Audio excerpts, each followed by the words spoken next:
para venir a luchar contra Jerusalén y causar disturbio en ella. ¿Te suena familiar eso? Entonces, oramos a nuestro Dios y para defendernos montamos guardia contra ellos de día y de noche. Pero se decía en Judá: desfallecen las fuerzas de los cargadores y queda mucho escombro. Nosotros no podemos reedificar la muralla. Y nuestros enemigos decían: no sabrán ni verán hasta que entremos en medio de ellos y los matemos y hagamos cesar la obra.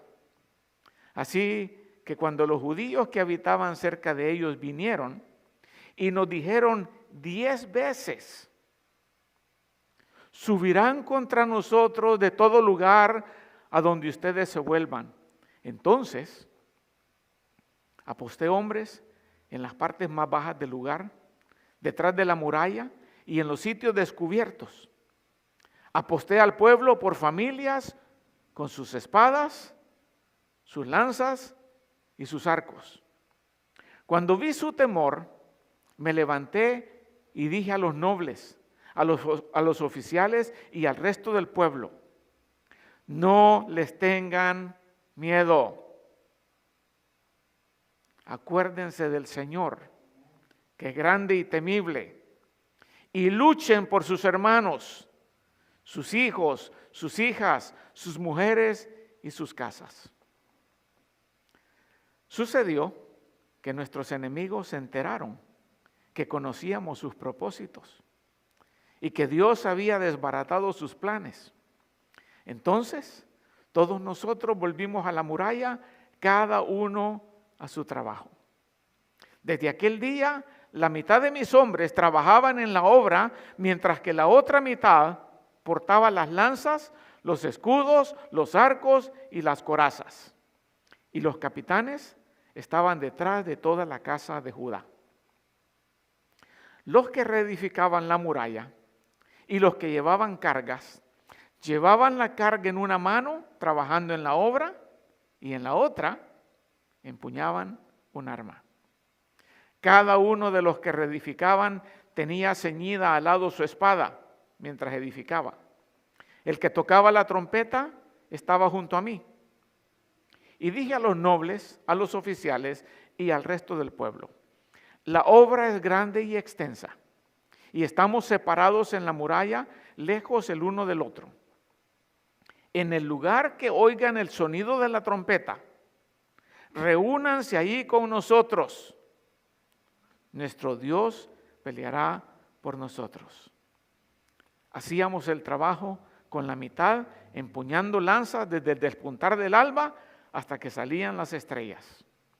En aquel tiempo dije al pueblo: cada hombre con su ayudante pase la noche dentro de Jerusalén, para que nos sirvan de centinela por la noche y de obrero por el día.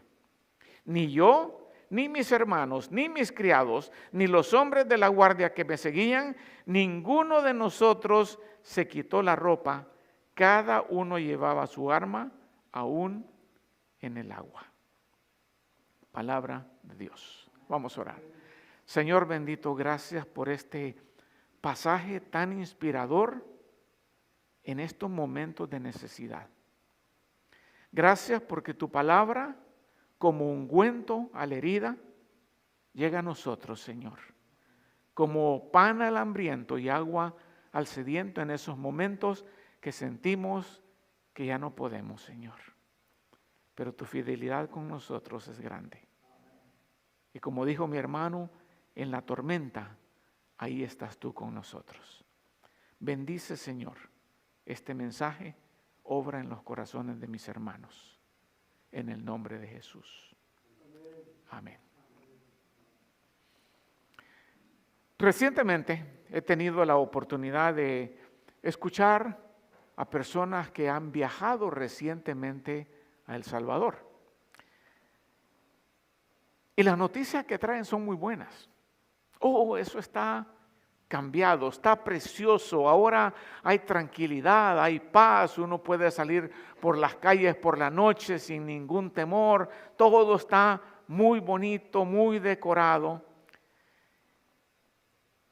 Cuando yo salí de El Salvador en 1980, o sea, 43 años, casi 44, eso no era así. Era un mundo de criminalidad, de desorden, de peligro, de principio de guerra. Pero ahora, 43 años después, ha habido un cambio. Por el otro lado, si yo escucho a una persona que no viene de El Salvador, sino que viene de Gaza, de la Franja de Gaza, las noticias son totalmente opuestas. ¿Qué me podría decir alguien que viene de Gaza en este momento?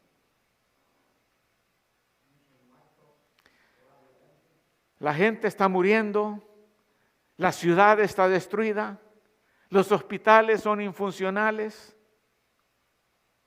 todo porque unos terroristas se metieron a Israel, mataron a no sé cuántos, secuestraron a no sé cuántos. ¿Y quiénes son los que están sufriendo? ¿Los terroristas? Sí, la población inocente. Las noticias de Jerusalén, en el tiempo que esto sucedió, llegaron a la capital de Persia. Las noticias por medio de Ananí le fueron dadas a Nehemías, el copero del rey. Y cuando Nehemías escuchó esto de sus hermanos, de su hermano específicamente, en el capítulo 1, si ve en el capítulo 1, quebró el corazón de Nehemías, porque las noticias eran similares a las que podríamos escuchar ahora de Gaza. Mucha destrucción.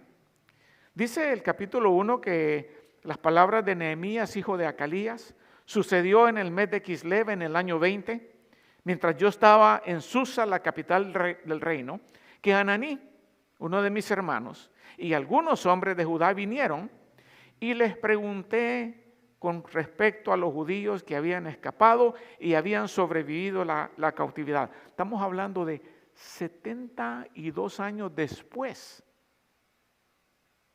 del primer regreso. O sea, 140 años desde que Nabucodonosor llegó a Jerusalén, se llevó al pueblo cautivo, destruyó la ciudad, destruyó el templo. 142 o 43 años habían pasado. Y cuando les pregunté me dijeron, el remanente en la provincia que sobrevivió a la cautividad están en gran angustia y vergüenza. La pared o la muralla de Jerusalén está derribada, sus puertas están quemadas con fuego. Cuando escuché estas palabras, me senté, lloré, tuve luto por días, ayuné y oré delante del Dios del cielo. Imagínate una noticia así que te llega a ti. Tu pueblo está destruido. Yo me identifico con Nehemías, con la tristeza de él. Cuando oí las noticias acerca de IBF La Habra, me sentí igual. Y mi esposa peor todavía. Sentimos ese golpe, esa tristeza. Ayunamos, oramos y pedimos dirección de Dios. ¿Qué vamos a hacer? Ya no soy el pastor, soy el pastor retirado, emérito, pero ya no soy el pastor. Y recuerdo que mi esposa me dijo, si te necesitan, vete por lo menos un mes, yo me quedo aquí. Vete por un mes a ayudarles. Y entendimos que eso es lo que Dios estaba diciéndonos. Pregunté, ¿qué puedo hacer? Lo más que les puedo ofrecer es un mes. Y los hermanos dijeron, sí, pues venga por un mes. Y nos guía en este etapa de reconstrucción. Ahora, si usted lee el libro de Nehemías, inmediatamente después de ese ayuno, esa oración, ese llanto y todo eso, Nehemías hace confesión de pecado. Y Nehemías reconoce que la situación en la que se encontraba Jerusalén era nada menos que el resultado de la desobediencia del pueblo. Hemos pecado. Y él se incluye ahí. Ahora, se habían pasado 140 años después de que Nabucodonosor llegó ahí. Estoy casi seguro que Nehemías nació allá en la cautividad. Pero Nehemías no dice, esa es la culpa de aquellos. Israel y yo y mis padres hemos pecado.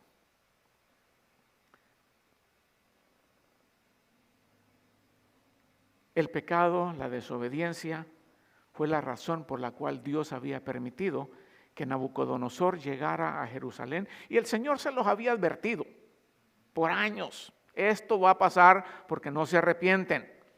Vino Nabucodonosor, destruyó la ciudad, se llevó mucha gente cautiva por 70 años, que también había sido advertido. Serán cautivos en tierra lejana por 70 años, pero no le creyeron a Dios. Israel era el culpable de su propia destrucción.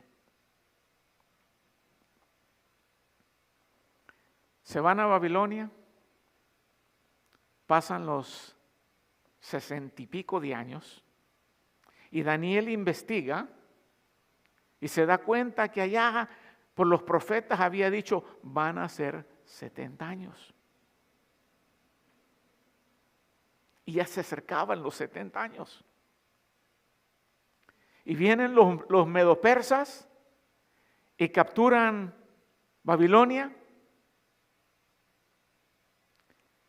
Y el rey que Dios ya había escogido desde antes que naciera, Ciro el Grande, Dios lo usa para darle permiso a los judíos de regresar a su tierra. Exactamente como Dios dijo 70 años, a los 70 años vino el primer grupo por medio de Zorobabel. Dios cumple sus promesas. Y ese grupo que regresó con Zorobabel, un grupo pequeño, fíjate que el 586 antes de Cristo, 86-87, no se sabe exactamente la fecha, Nabucodonosor destruyó la ciudad. Quítale 70 años. Vamos al revés. 586 menos 70, ¿cuánto te lleva? 516. ¿De acuerdo? 580 menos 70, 516. En el año 516, ese grupito que acababa de regresar con Zorobabel estaba finalizando la reparación del templo. El templo era el lugar principal del pueblo, como debería de ser la iglesia para la iglesia de Cristo. Así que en el 516 o 15 aproximadamente, Zorobabel y ese grupito rededican el templo para el Señor. Pero con respecto a las murallas, con respecto a la ciudad, no habían hecho mucho. Se enfocaron en lo principal, el templo. El problema era que el templo, sin murallas protectoras, estaba a la merced de los enemigos. Si tú te fijas, en esos tiempos, todas las ciudades tenían murallas. Eran ciudades encerradas por muros de protección. Entonces, cuando Nehemías escucha estas palabras, su corazón se llena de tristeza. El rey lo ve triste y le dice, ¿qué te pasa? Nunca te he visto así. Y él dice, mi señor, ¿cómo no voy a estar triste?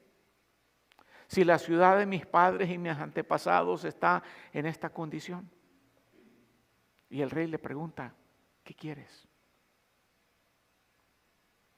Si es posible que usted me dé un tiempecito de ausencia para ir a reconstruir las murallas. Y el rey le dice, ¿cuánto tiempo? Tanto tiempo. Ve, y aquí te estoy dando estas cartas para que se las des a mis gobernadores, para que ellos te provean todo lo necesario para la edificación de las murallas. Pero lo que me llama la atención es esto.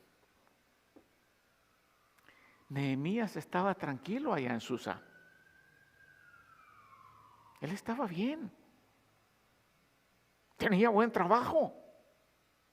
El copero del rey era como quien dice el hombre de confianza del rey. El que probaba la comida antes de que se la dieran al rey.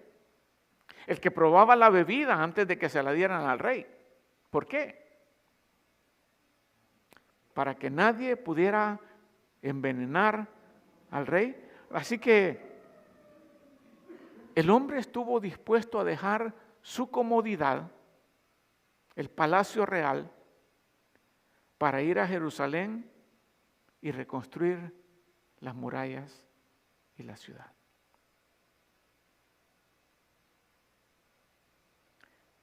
No haría sentido reconstruir la ciudad sin reconstruir las murallas. Y así estaba yo en mi casa, tranquilo, descansando. Pero llega la noticia, IBF está casi destruida. Pues dejemos la comodidad y vayamos a ver qué podemos hacer. Así, de esa manera, el Señor nos llamó a hacer algo similar a lo que Nehemías estaba haciendo. A guiar al pueblo a cómo reconstruir las murallas. Desafortunadamente el enemigo vino y destruyó mucho en la ciudad de La Habra. Destruyó la asistencia, destruyó amistades, destruyó familias o separó familias, destruyó ministerios y destruyó la confianza entre unos y otros. Ahora entramos a una fase de reconstrucción. Y a medida que observamos este pasaje, nos vamos a dar cuenta que hay ciertas cositas que tenemos que recordar constantemente si es que queremos reconstruir esta ciudad de Dios, esta iglesia. ¿Cuáles son? Miren el pasaje.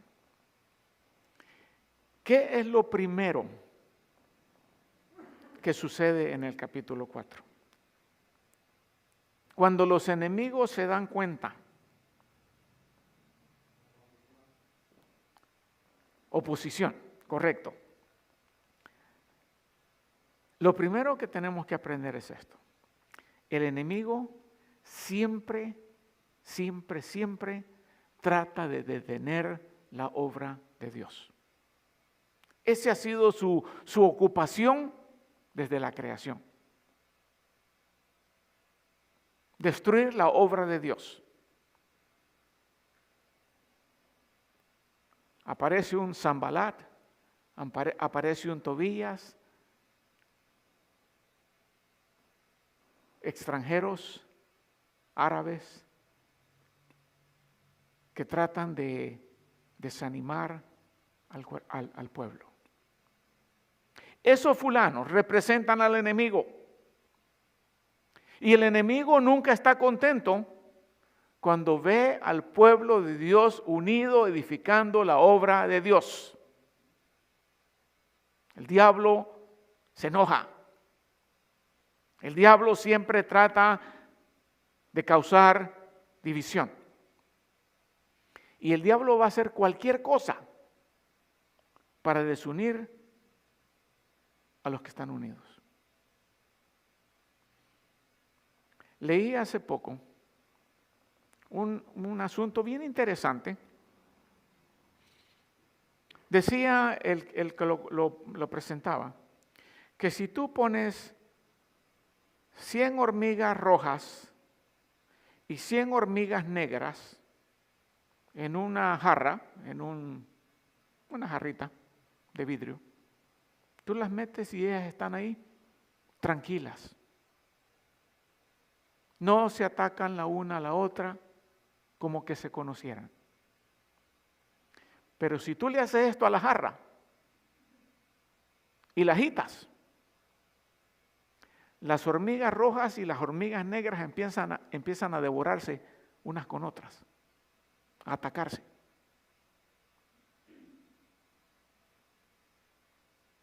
El problema no son las hormigas negras, el problema no son las hormigas rojas. ¿Quién es el problema? El que sacude la jarra. Y eso es lo que el diablo hizo acá. Vino y le sacudió la jarra y empezaron hormigas negras contra hormigas rojas y causó división.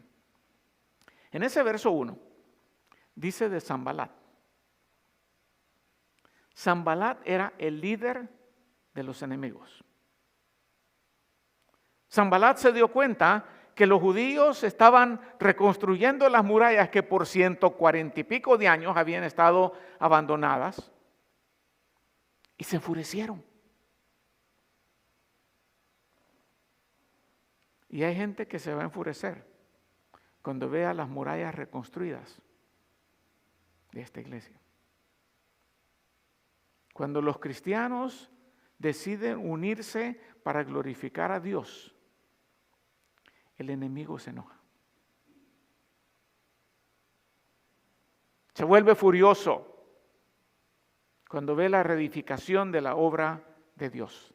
Y en esa furia el enemigo va a hacer cualquier cosa para detenerla. ¿Cómo? ¿Cómo lo hace? Primero, despreciando la obra que los edificadores están haciendo. Nomás observa la manera en que este Sanbalat se dirige o habla de los judíos en el verso 2 y 3. ¿Cómo les dice?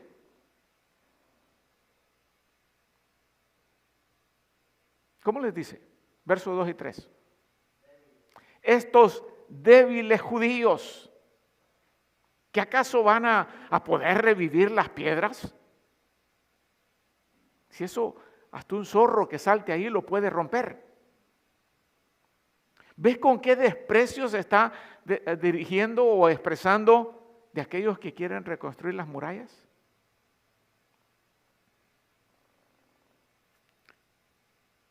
Dios me permitió estar aquí 37 años como pastor.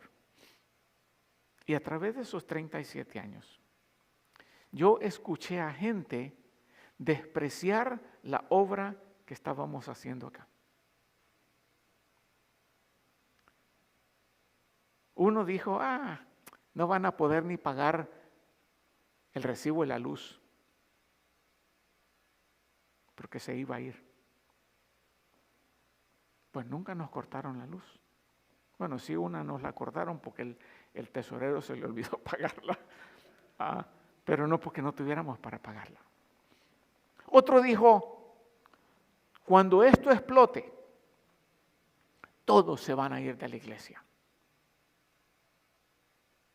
Pues se equivocó, porque no se fueron, ni en aquella ocasión, ni en esta. Otro dijo, yo me voy porque aquí no tienen programas para los niños. La mentalidad consumidora Yo voy donde me den, no donde yo pudiera dar. ¿Tienes niños? ¿Por qué no comienzas un programa de niños? ¿Tienes jóvenes? ¿Por qué no comienzas un programa de jóvenes? Nos hemos vuelto una sociedad consumidora. Yo voy donde me den. Yo no voy a dar. Y los líderes, pensando en Sanbalat, hablando de los judíos. Hubo gente que dijo lo siguiente: esos líderes son unos bebés que hay que limpiarles los pañales. ¿Me equivoco? No, ¿verdad? De manera despreciativa. Entonces, a mí no me sorprende que el enemigo desprecie la obra.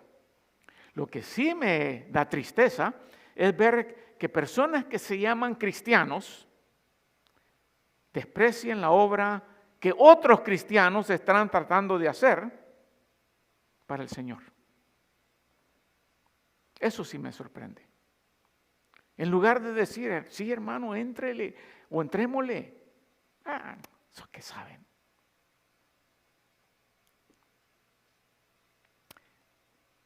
Ningún esfuerzo para la obra de Dios debería de ser despreciado.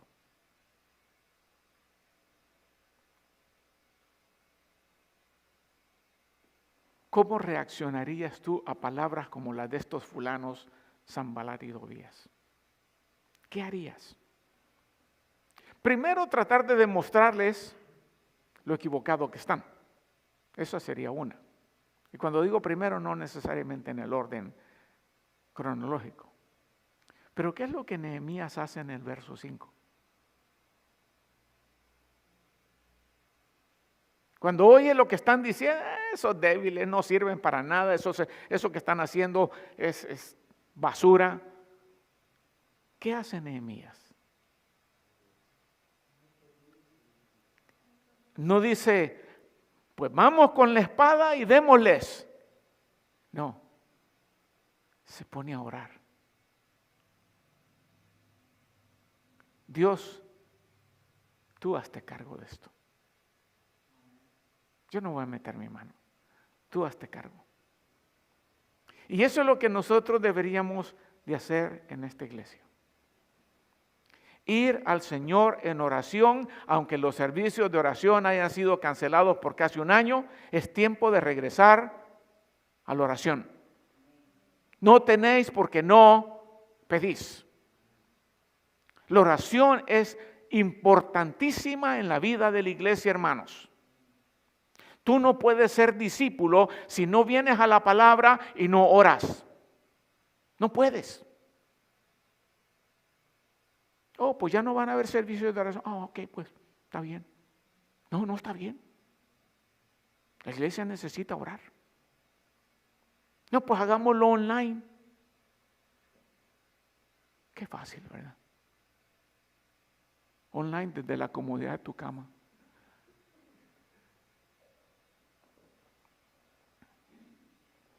¿Qué pretendían estos enemigos con ese desprecio? Desalentar, desanimar. Entonces el enemigo se va a poner a la obra tratando de desanimar a los edificadores. Dice el verso 5 que el enemigo había desmoralizado, desanimado a los constructores.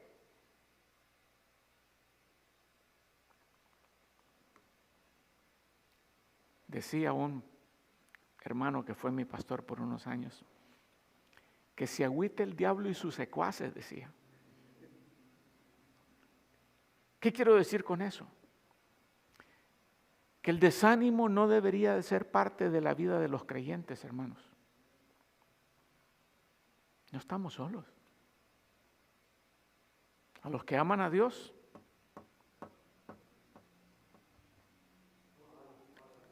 incluyendo las dolorosas, todas las cosas les ayudan para bien. Entonces, ¿por qué me voy a agüitar, como dicen? ¿Por qué me voy a desanimar si Dios está conmigo? La realidad es esta, hermanos. Hay más razones para estar animado que para estar desanimado. El problema es que a veces nos enfocamos y nos metemos en la que puede causar desánimo en lugar de enfocarnos en las que nos puede animar. Dios nunca me ha dejado. Dios me ha prometido que no me va a fallar. Dios me ha proveído a través de los años. Dios ha cuidado de mí. Dios me ha sacado de esta. Dios me ha sacado de esta otra. ¿Por qué me voy a desanimar?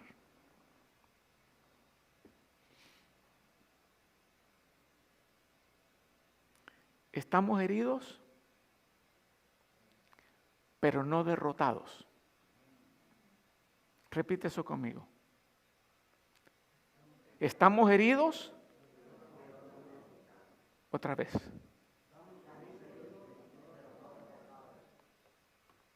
¿Por qué? Y quiero que repitas esto. Porque somos más que vencedores en aquel que nos amó. Heridos pero no derrotados, porque somos más que vencedores. La Biblia no dice que no vamos a recibir heridas en la batalla, ¿o sí? No dice eso.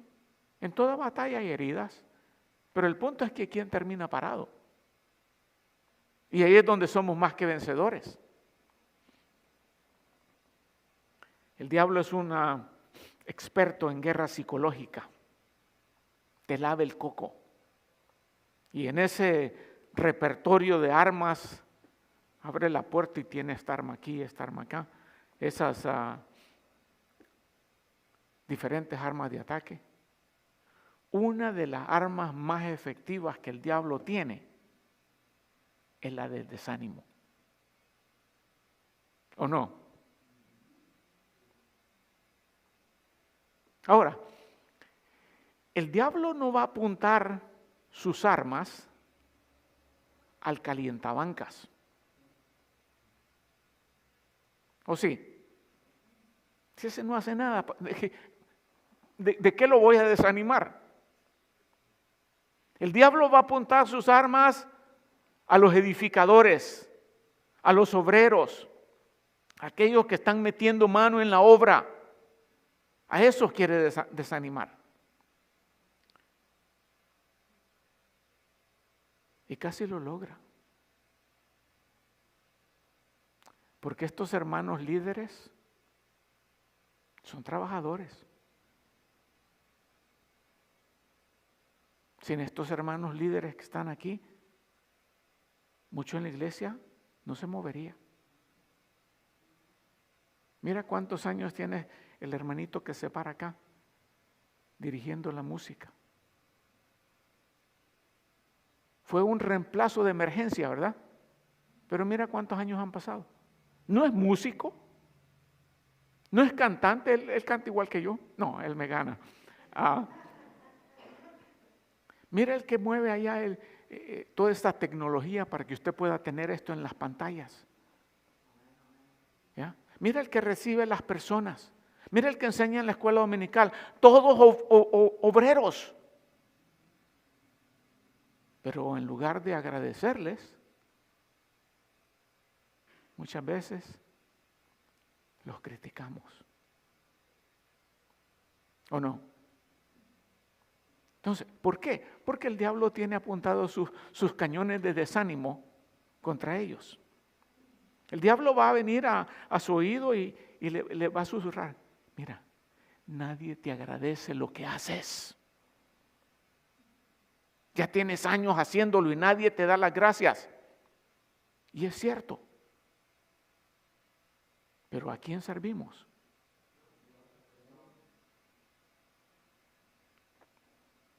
Nadie reconoce tu esfuerzo. ¿Cómo no? Sí lo reconoce. Tanto que te matas y mira a estos que no hacen nada. No, pues ya, mejor ya no. Te ganó. En el momento que tú dices mejor ya no, ahí te ganó la batalla. Logró su propósito, desanimarte. Y Sanbalat y Tobías, eso que están haciendo no sirve. Esos judíos débiles. Cualquiera destruye eso que están haciendo. Lo que quiere es que abandones la obra. Y lo logró en algunos casos. Les lavó el coco y desanimó a algunos y vámonos. La otra manera en que va a tratar de parar la obra es conspirando para pelear contra la iglesia. Verso 8. ¿Qué dice el verso 8?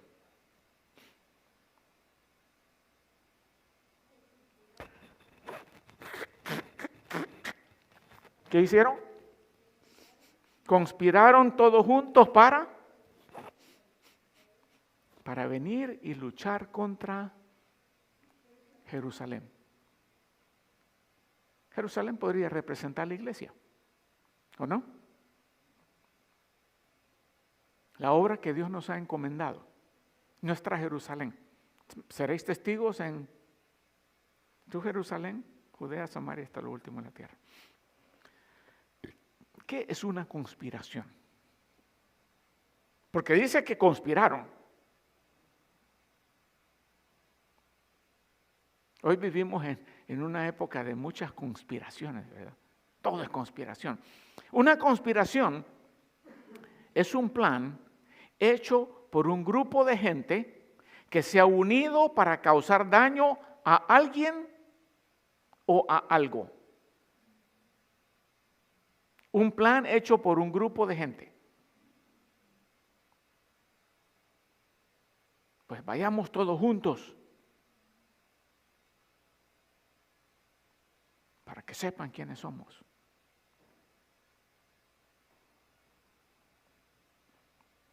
En este caso, estaban contra el pueblo, estaban contra el líder Nehemías, estaban contra la obra, contra la ciudad y contra las murallas. ¿Qué crees que es lo primero que ellos querían detener? Sí, pero de toda esa obra, porque había trabajo en la ciudad, había trabajo en las murallas. Que esas murallas no se construyan, porque así con más facilidad podemos ir y atacar a la ciudad. Yo nunca había visto una conspiración contra un ujier, contra un maestro o contra un diácono. En mis 43 años casi 44 años de existencia como cristiano, yo nunca había visto una conspiración contra un diácono o contra un ujier o un maestro. Pero ahora sí lo he visto. Casi siempre las conspiraciones son contra el pastor. Pero esa es otra manera del diablo tratando de detener la obra. ¿Qué más van a hacer? ¿O qué trataron de hacer? Verso 8.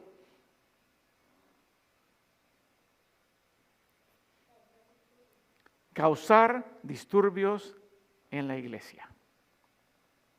Vinieron a pelear y a causar disturbios, dice la segunda parte del verso 8.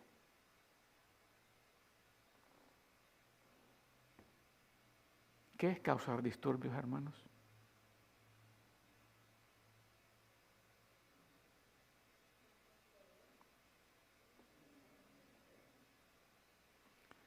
Causar disturbios es alterar la paz y la armonía de un grupo.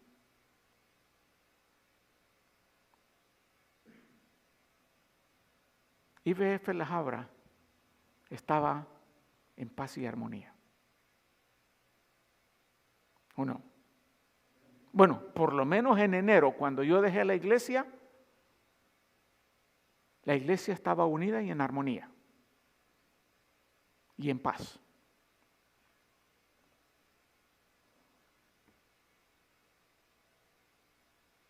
Pero alguien causó disturbio. Y con el disturbio, división. Por eso es que el apóstol Pablo, cuando le escribe a las iglesias, con mucha sabiduría, quizás eso lo había aprendido en la vida, les manda a estar vigilantes de aquellos que causan disturbios y les manda a alejarse de ellos. Romanos 16, 17 dice, mira la manera en que lo dice, les ruego, hermanos, que vigilen a los que causan disensiones y tropiezos contra las enseñanzas que vosotros aprendisteis y que os apartéis de ellos.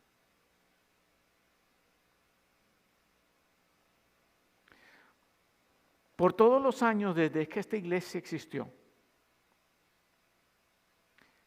crecimos con una enseñanza fundamentada en la palabra. Una enseñanza bíblica fundamental. Y por eso la iglesia se llama así, Iglesia Bíblica Fundamental. Pero de repente viene alguien y quiere cambiarte tu creencia. O quiere obligarte a que aceptes otra creencia. Eso es lo que está diciendo acá. A causar disensión y tropiezo contra lo que habéis aprendido. Y la exhortación es fuerte.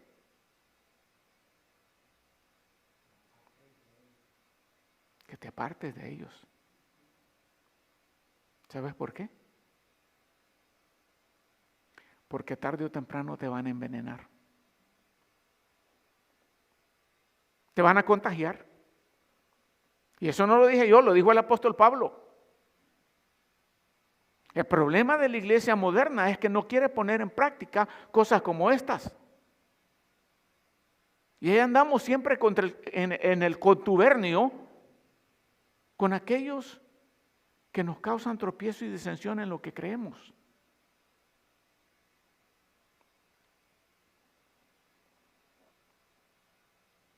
En su carta a Tito, el pastor Tito, Pablo le dice lo siguiente: al hombre que cause divisiones después de la primera y segunda amonestación, deséchalo.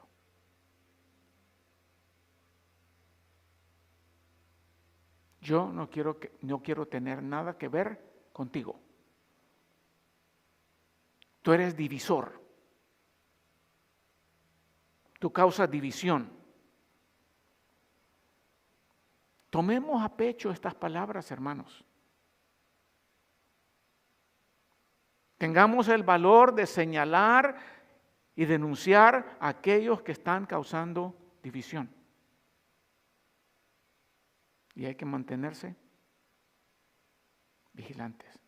¿Por qué? Porque mira, no te lo van a venir a decir de frente. Por aquí te van a meter el veneno. Por debajo.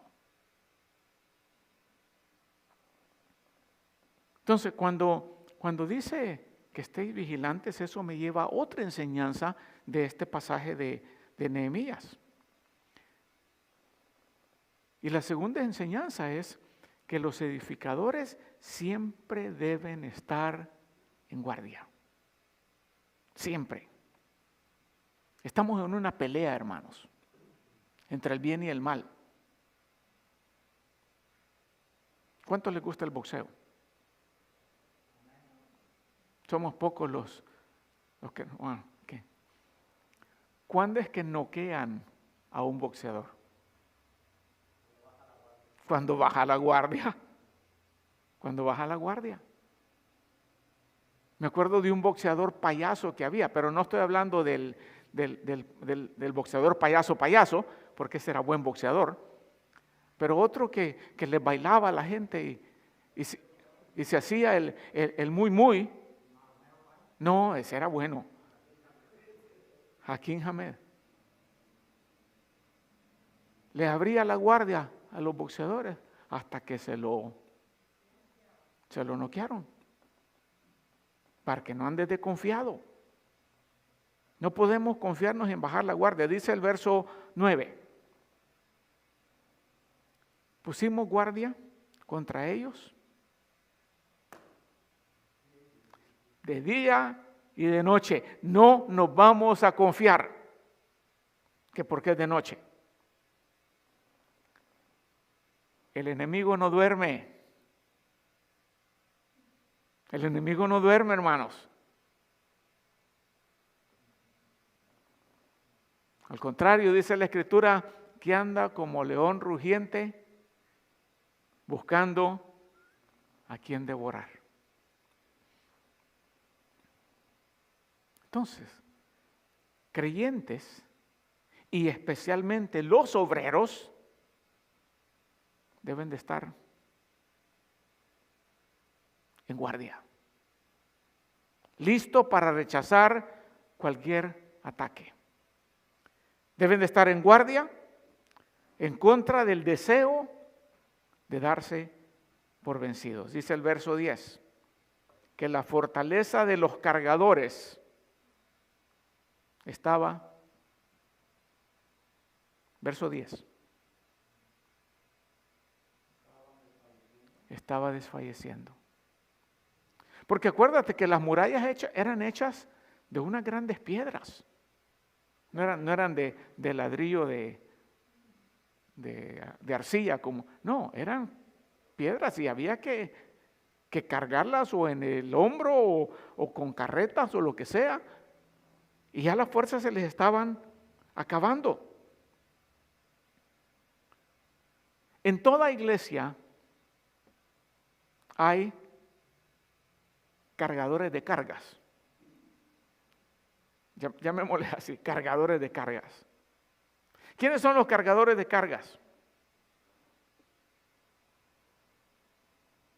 Los que llevan la carga principal de la iglesia, aquellos que hacen la mayoría del trabajo en la iglesia, aquellos que llevan la carga financiera de la iglesia. Porque la iglesia debe de sostenerse de los diezmos y las ofrendas de aquellos que dicen ser cristianos, no de las rentas. Sostenerse de las rentas es decirle a los creyentes, no, lo que tú das, eso no. Dime en la Biblia dónde está eso. No dice que no podamos hacerlo, pero no como el principal sostén de la iglesia. Entonces, así, de esa misma manera, los cargadores a veces se cansan, hermanos.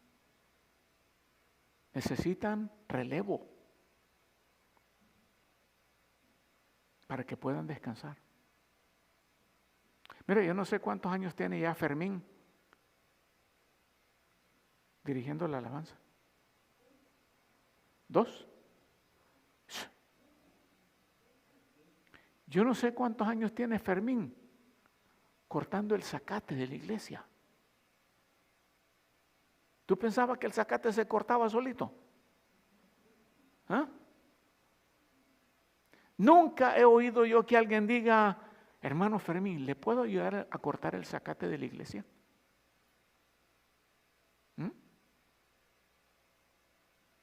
Hermano Andrés, ¿le puedo ayudar en la enseñanza? No, hay que poner una clase. ¿Y quién le va a enseñar? Porque le enseña Andrés. ¿Quién te ha venido a decir, te ayudo, hermano? Nadie. Entonces, los trabajadores se cansan y necesitan un descansito. Cuando todos los miembros de la iglesia estamos hablando en la misma dirección, cuando todos estamos dispuestos a hacer algo, ¿qué pasa con la carga? Se aligera. Se aligera porque todas las hormigas del hormiguero están trabajando. Ahora, yo sé que quizás estás cansado. No tires la toalla. Busca a alguien que te reemplace, alguien que te dé un break, un descanso, pero no renuncies. Hay un dicho que es parte de mi vida. Quitters never win. And winners never quit. Los que renuncian nunca ganan y los ganadores nunca renuncian. Hazlo parte de tu vida. Sí, yo sé, estás cansado. Entrena a alguien que te dé un par de semanas de descanso. Al año siquiera. Ahora, ¿por qué era necesario tener cargadores? Porque para poder poner las nuevas cargas, las nuevas rocas, había que deshacerse de toda la basura que se había acumulado a través de los años. ¿Has visto que descubrimos una pirámide? ¿Qué es lo que vieron para descubrir una pirámide? Vieron un promontorio, una loma cubierta de árboles, pero qué rara la forma de esta loma. Ya no se veía la pirámide hasta que le empezaron a escarbar, a remover toda la basura y los árboles y la maleza y todo eso, y de repente encontraron la pirámide. Tú no puedes reconstruir una casa sin limpiar la basura. Te va a estorbar, ¿o no? Entonces, debemos remover esa basura que el enemigo dejó, pero no debemos darnos por vencidos. Siempre en guardia, siempre en guardia. ¿Por qué? Porque va a haber gente que va a querer asustarte. Dicen que asustarse es normal, pero nosotros no somos normales. ¿Cómo no puede ser una niña normal? Tenemos un espíritu que no es normal. Es sobrenatural. Y el espíritu no nos ha dado un espíritu de cobardía, sino de poder y dominio propio. Lo triste, en este caso que estamos leyendo, es que mira quién los estaba asustando. No era solamente Sanbalat. Dice que otros judíos.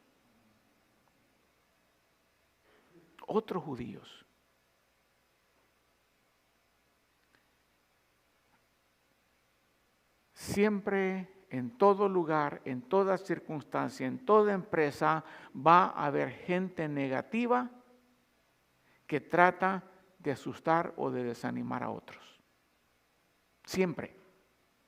Es naturaleza. Entonces, ¿qué es lo que hace Nehemías? Nehemías ve necesario recordarles con quién estaba Dios. ¿Estaba con los desanimantes o estaba con los constructores? ¿Qué les dice en el verso 14?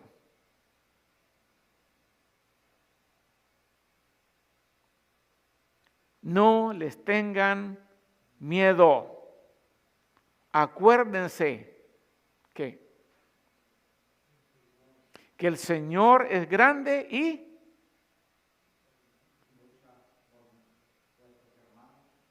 y lucha por tu familia. Sí, por sus hijos.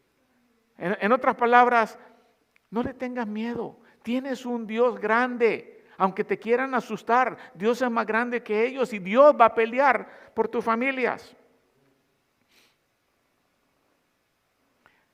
Recuerdo un enemigo que trató de asustarme hace algunos años y me dijo, cuando esto explote, toda la gente se va a ir. Pues sí, la cosa explotó, pero los únicos que se fueron los que decían eso. De ahí toda la gente se quedó. Le salió, como dicen, el tiro por la culata. Y aquí les va a salir el tiro por la culata a muchos. O ya les salió. Cuando se olvidan quién es nuestro Dios. Tenemos que estar siempre en guardia. La tercera lección. Los constructores deben enfocarse en su parte del trabajo. Hoy no es tiempo para estar sin hacer nada en esta iglesia. Hoy no es el tiempo. Bueno, la verdad es que nunca es el tiempo, pero hoy menos. La iglesia hoy no necesita calientabancas. Hoy necesita manos y rodillas. ¿Qué quiero decir con eso? Oración y obreros. Digo esto porque en este momento todos deben estar reconstruyendo. Dice el verso 15. Entonces, todos nosotros, ¿qué? Volvimos a la muralla, cada uno a su trabajo. Es tiempo de volver a la muralla, hermanos, y meterle manos a la obra. Si tú vas en tu tiempo libre, mira el capítulo 3 de Nehemías. No lo vamos a ver hoy. Pero en el capítulo 3, Nehemías describe todas las familias, nombre por nombre, cada uno trabajando en su porción asignada de la muralla. Nehemías fue un organizador. Esta obra no va a ser fácil. Cuento con tanta gente, a este lo voy a poner aquí, a este lo voy a poner aquí, a este lo voy a poner aquí, todos encargados de una parte de la construcción de la muralla.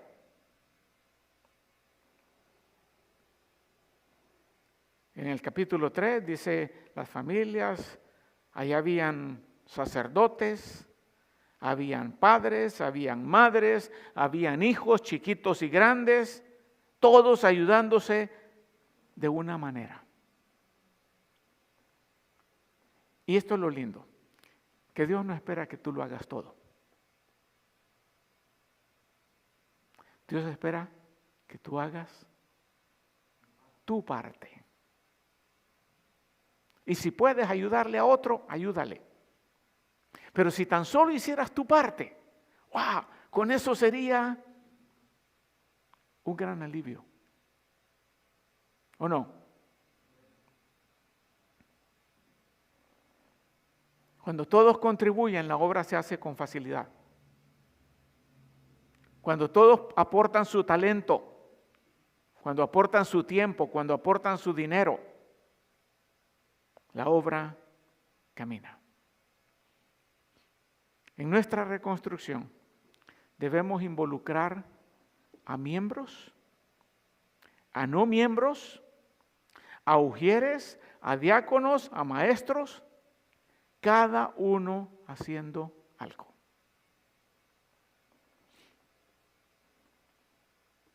Y protegiendo la obra. Mientras unos trabajan, los otros están protegiéndolos a ellos. Porque pues no pueden trabajar 24 horas, ¿verdad? ¿O sí? No. Te toca descanso, yo te protejo a ti, no te preocupes. Duérmete tranquilo, yo voy a estar en guardia. Mira el verso 16. Desde aquel día, la mitad de mis siervos llevaban a cabo la obra, mientras la otra mitad llevaba las espadas, los escudos, los arcos, las corazas, y los capitanes estaban detrás de toda la casa de Judá, protegiendo. ¿Cómo podemos nosotros proteger a los constructores, a los edificadores? Primero, no dejes que la gente los critique. Hay gente que es buena nomás para esto, ¿verdad? ¿Quieres proteger a tus obreros? No permitas que los critiquen. Si van a decir algo, que se lo digan enfrente, su cara. No les permitas que murmuren o que hagan chismes sobre ellos. ¿Quieres protegerlos? Ora por ellos. Apóyalos. Y si alguien los ataca, ¿qué debes hacer? Defenderlos. ¿Me escuchaste? Eso no fue lo que yo vi recientemente.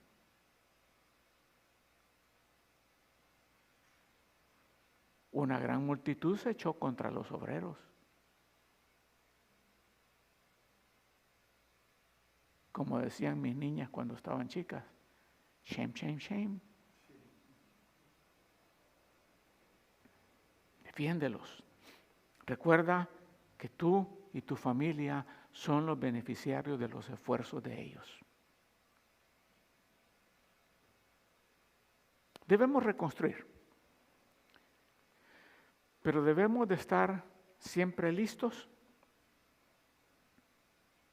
para pelear con el enemigo. Mira el verso 17 lo que dice. Ese no es el 17, no lo tengo entonces. Aquellos que estaban reconstruyendo la muralla y aquellos que llevaban las cargas, tomaron su carga o su peso con una mano para hacer la obra y con la otra mano, ¿qué llevaba? Una espada. Construyendo, pero listos para pelear, para defender. Ya te lo puedes imaginar. La espada en la izquierda y la cuchara, esa cosita que echando el cemento por cualquier cosa. Que si vienen de sorpresa los enemigos. Porque los constructores, cada uno llevaba su espada a su lado mientras construía, mientras el trompetero estaba cerca de mí. En cualquier momento que el ataque viniera, ¿te has parado alguna vez en un hormiguero?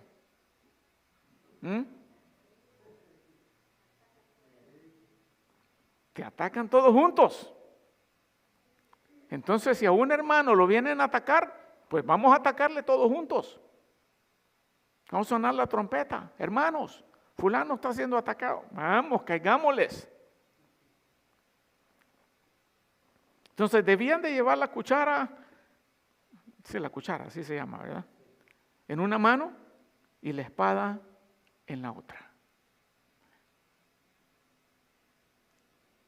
El enemigo no te va a avisar. Va a venir repentinamente para destruirte o para desanimarte. Dios les ha dado a ustedes dos armas. Les ha dado una cuchara que algunos todavía no han tomado, pero que ya van a tomar. Y no es la cucharadita de Biblia, sino la cuchara de construir. Pero ¿cuáles son las dos armas que Dios le ha dado a la iglesia? La espada del Espíritu, que es la palabra de Dios. Mira la armadura del cristiano, descrita en Efesios capítulo 6. Lleva casco para proteger la cabeza, lleva coraza para proteger el pecho, lleva el cinturón para proteger la parte de abajo, y solamente lleva un arma de ataque. La espada del Espíritu, que es la palabra de Dios. Pero Dios nos ha dado aquí en esta iglesia otra arma más. Se llama Constitución.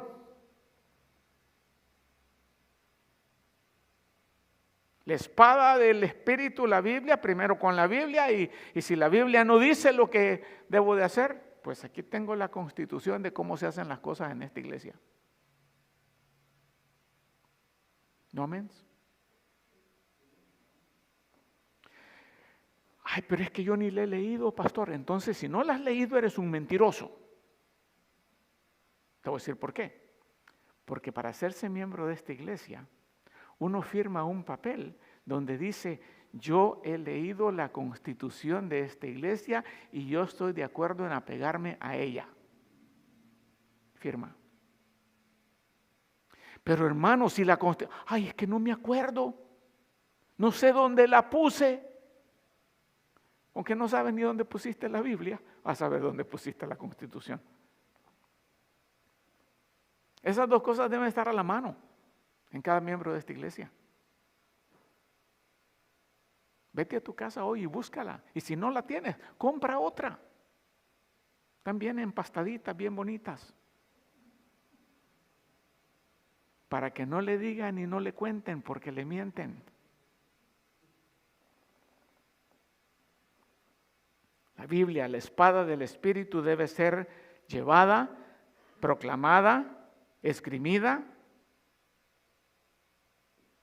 por aquellos que hacen el trabajo y por aquellos que son beneficiarios del trabajo, de la obra. La obra se hace, hermanos, predicando el Evangelio. ¿O no? Hablándole a otros de Jesucristo. Biblia en mano. Hasta que reciban a Jesús. Y cuando han recibido a Jesús, dice la Escritura, el trabajo no termina ahí, sino que hasta que todos lleguemos a la unidad de la fe y del conocimiento pleno, conocimiento total del Hijo de Dios, a la condición de un hombre maduro, a la medida de la estatura de la plenitud de Cristo.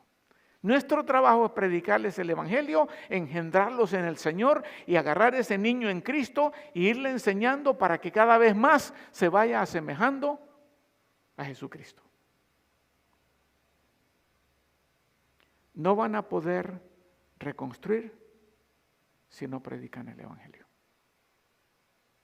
Mira, yo tengo hambre por predicar el Evangelio. Yo hasta en la iglesia les pregunto si son salvos. Y sorpresa me he llevado que muchos me dicen, no estoy seguro. ¿Y cuántos años tienes en esta iglesia? Pues como 4. ¿Y no estás seguro de ir al cielo? No. ¿Qué me dice eso?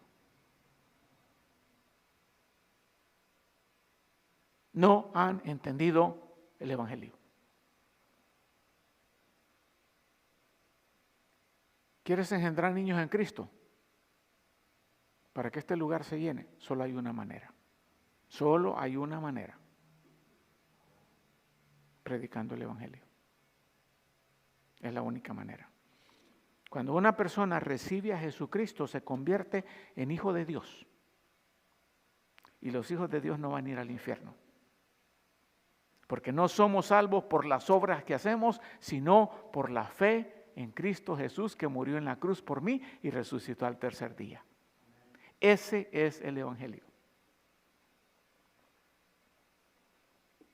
Como Nehemías le dijo a todos los nobles, a los oficiales y al resto de la gente, ahí en el verso 19, yo te puedo decir lo mismo hoy. ¿Qué dice el verso 19? La obra es grande y extensa. No vas a poder hacerla si no te unes como un solo cuerpo. Y si oyes la trompeta,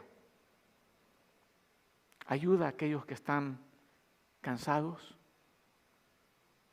ayuda a aquellos que están siendo atacados.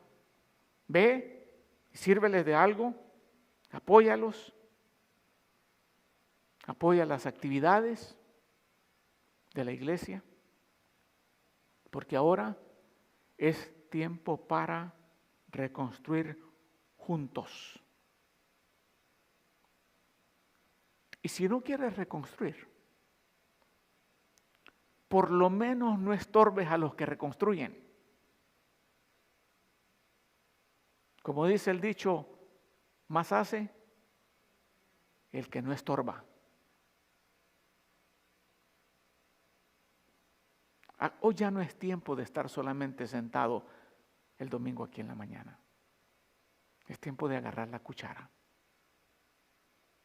y agarrar la palabra y conocer la Constitución y decir, hermano, ¿en qué puedo ayudar? Tiempo de reconstruir. Vamos a orar. Alabado Señor Padre, en tu sabiduría tú has permitido esta sacudida para que se muestre quiénes son los sabios, para que se muestre quiénes son los fieles, para que se muestre quiénes son aquellos que hacen el trabajo en esta iglesia. Y para volvernos como cuerpo a tu palabra, a la lealtad unos con otros, al amor entre hermanos, como miembro de esta familia llamada IBF La Habra.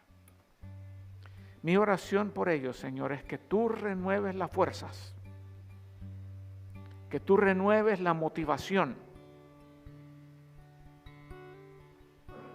que traigas a conciencia o que hagas que cada persona haga un examen de conciencia y determine si ha contribuido o ha destruido, si ha edificado o si ha dañado,